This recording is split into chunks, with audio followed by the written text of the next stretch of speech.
Hi everyone, स्वागत है आप सबका मेरे चैनल नॉलेज ऑफ हिस्ट्री में। तो आज हम पढ़ेंगे बंगाल के गवर्नर जनरल के बारे में। तो आप सबको मैं बता दूं कि आप लोगों ने अगर चैनल सब्सक्राइब नहीं किया है तो प्लीज़ कर ले और बेल आइकन को भी दबा ले, जिससे मेरी आने वाली सभी वीडियो आप लोग को सबसे पहले मिले। और हाँ, अगर वीडियो अच्छी लगी हो तो कमेंट सेक्शन में एक प्यारा सा कमेंट भी कर दे। ठीक है, तो स्टार्ट करते हैं बंगाल के गवर्नर जनरल के बारे में। तो फर्स्ट थे वारेन हेस्टिंग्स। इनका कार्यकाल था 1774 ईस्वी से 1785 ईस्वी तक। इनका कार्यकाल कितना था? 1774 ईस्वी से 1785 ईस्वी तक। ठीक है, ये बंगाल के अंतिम गवर्नर भी रहे थे। बंगाल के अंतिम गवर्नर थे वारेन हेस्टिंग 1772 से 73 तक। फिर ये आके बन गए बंगाल के गवर्नर जनरल। इनके शासनकाल में रेगुलेटिंग एक्ट पारित हुआ था 1773 ईस्वी में, जो कि मैंने पिछले क्लास में बताया हुआ है। इन्होंने चला था भू राजस्व। ये था 1772 ईस्वी में, जो कि ये 5 वर्षीय योजना थी। ये कौन सी योजना थी? 5 वर्षीय। और इन्होंने बंदोबस्त लागू किया था 1777 ईस्वी में। यह एक वर्षीय योजना थी। ठीक है, 1773 ईस्वी के रेगुलेटिंग एक्ट के तहत कलकत्ता में कलकत्ता मदरसा 1781 ईस्वी में एक सुप्रीम कोर्ट की स्थापना होती है। सुप्रीम कोर्ट जिसके मुख्य न्यायाधीश रहते हैं एलिजाबेथ इम्पे। भारत में न्यायिक सेवा के जन्मदाता किसको कहा जाता है? हमारे वारेन हेस्टिंग्स को ही कहा जाता है। भारत में न्यायिक सेवा के जन्मदाता इन्हें ही कहा जाता है, क्योंकि इनके शासनकाल में ही एक सुप्रीम कोर्ट स्थापित हुआ था। 1773 ईस्वी में बनारस की संधि होती है, जो कि होती है वारेन हेस्टिंग्स और सुजाऊ दौला के बीच। किनके बीच होती है? वारेन हेस्टिंग्स और सुजाऊ दौला के बीच एक संधि होती है। वो कौन सी संधि थी? बनारस की संधि। ये कब होती है? 1773 ईस्वी में होती है। 1774 ईस्वी में होती है फैजाबाद की संधि। फैजाबाद की संधि होती है 1774 ईस्वी में। इसी के शासनकाल में वारेन हेस्टिंग्स के एशियाटिक सोसाइटी ऑफ बंगाल, ये 1784 ईस्वी में हुआ था, जो कि किसने किया था? विलियम जोन्स ने। किसने किया था? विलियम जोन्स ने। एशियाटिक सोसाइटी ऑफ बंगाल की स्थापना की थी 1784 ईस्वी में। नेक्स्ट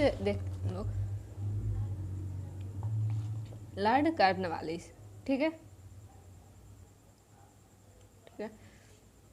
नेक्स्ट है लॉर्ड कॉर्नवालिस। एक्चुअली मेरी तबीयत थोड़ी सही नहीं है, तो आवाज़ थोड़ी सही नहीं आ रही होगी। लॉर्ड कॉर्नवालिस, जिनका शासनकाल था 1786 से 1793 ईस्वी में।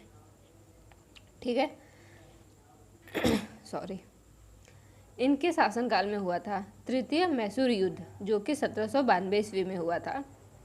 इस युद्ध के पश्चात हुआ था श्रीरंगपट्टनम की संधि। 1792 ईस्वी में ही ये श्रीरंगपट्टनम की संधि हुई थी, जो कि तृतीय मैसूर युद्ध के पश्चात हुआ था। स्थायी बंदोबस्त 1793 ईस्वी में इन्होंने लागू किया था। और संस्कृत विश्वविद्यालय 1792 बनारस में, जो कि जोनाथन डंकन के द्वारा ये खुला था। संस्कृत विश्वविद्यालय 1792 ईस्वी में लॉर्ड कॉर्नवालिस के शासनकाल में। इन्हें ही सिविल सेवा का जन्मदाता कहा जाता है। पुलिस सेवा का जन्मदाता। सिविल और पुलिस दोनों सेवा का इन्हें ही जन्मदाता कहा जाता है। प्रांतीय न्यायालय कलकत्ता, ढाका, पटना, मुर्शिदाबाद। प्रांतीय न्यायालय खुलवाए इन्होंने कहाँ? कलकत्ता में, ढाका में, पटना में और मुर्शिदाबाद में। दास प्रथा पर रोक, जो कि मोस्ट इम्पोर्टेंट है, दास प्रथा पर रोक, ये एग्ज़ाम में बहुत बार क्वेश्चन आए हैं। ठीक, दास व्यापार पर रोक। ठीक, दासों का व्यापार किया जाता था 1789 ईस्वी में। ठीक है। सिविल सेवा का जन्म था 1853 ईस्वी में हुआ था। प्रारंभ हुआ था इंग्लैंड में, 1923 ईस्वी से भारत में आया। स्टार्ट हुआ था इंग्लैंड से, लेकिन इंडिया में आते आते टाइम हो गया था 1923 ईस्वी। ठीक, 1853 ईस्वी में ही हो गया था, लेकिन 1923 ईस्वी में आया था, लागू हुआ था भारत में। ठीक, 1863 ईस्वी में प्रथम भारतीय ICS थे सत्येंद्र नाथ टैगोर, जो कि भारतीय थे। ठीक, असम। सुभाष चंद्र बोस ने भी इसे पास कर लिया था। ठीक है, ठीक है। अधिकतम 23 वर्ष। ठीक, लिटन ने इसकी आयु कम करके 19 वर्ष कर दिया था। ठीक, जो कि बहुत कम था 19 वर्ष। ये एग्ज़ाम बहुत ही टफ होता है, आज के टाइम में भी बहुत टफ है ये। ठीक है, उस टाइम में सत्येंद्रनाथ टैगोर ने इसे पास किया था, और सुभाष चंद्र बोस ने भी इसे पास तो किया था, लेकिन उनका ये था कि हम किसी के अंडर में काम नहीं कर सकते, क्योंकि अंग्रेज ही थे उस टाइम। ठीक है, तो उनके अंडर में ही काम करना होता था। ठीक, इसलिए उन्होंने पास तो किया, लेकिन वो त्याग पत्र दे दिए थे कि अंग्रेज़ों के अंडर में हम काम नहीं कर सकते। ठीक, लॉर्ड कॉर्नवालिस की समाधि बनी थी गाजीपुर में, भारत में। ठीक है, और एकमात्र गवर्नर जनरल है जिनकी समाधि भारत में है। ठीक है,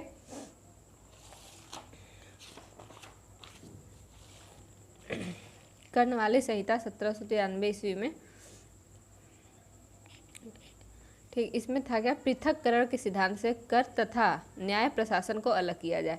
ठीक, पृथककरण मतलब अलग अलग कर दिया जाए, कर तथा न्याय प्रशासन को अलग कर दिया जाए, जो कि ये बिल्कुल सही था। ठीक है, नेक्स्ट आते हैं सर जॉन सोर। ठीक, इनका टाइम पीरियड है 1793 ईस्वी से 1798 ईस्वी तक।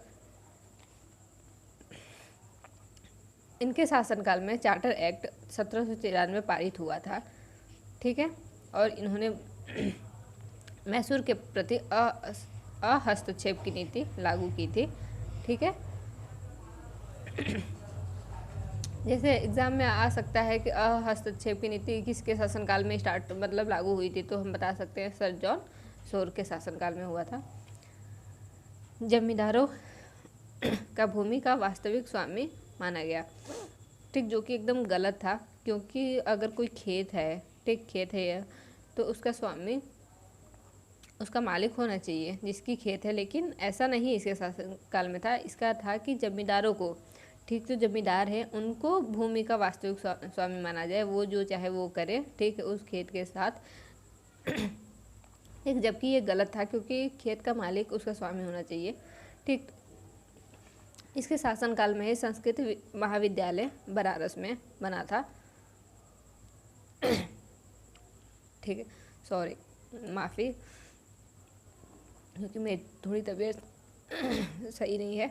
ठीक, अंग्रेज़ों का हस्तक्षेप नहीं होना चाहिए। ठीक है, इसमें ये था। तो आज की क्लास अगर आप लोगों को अच्छी लगी हो तो प्लीज़ लाइक और शेयर और सब्सक्राइब कर दे, और रुकावट के लिए माफ़ी। ठीक है, नेक्स्ट वीडियो में मिलते हैं। Thank you so much.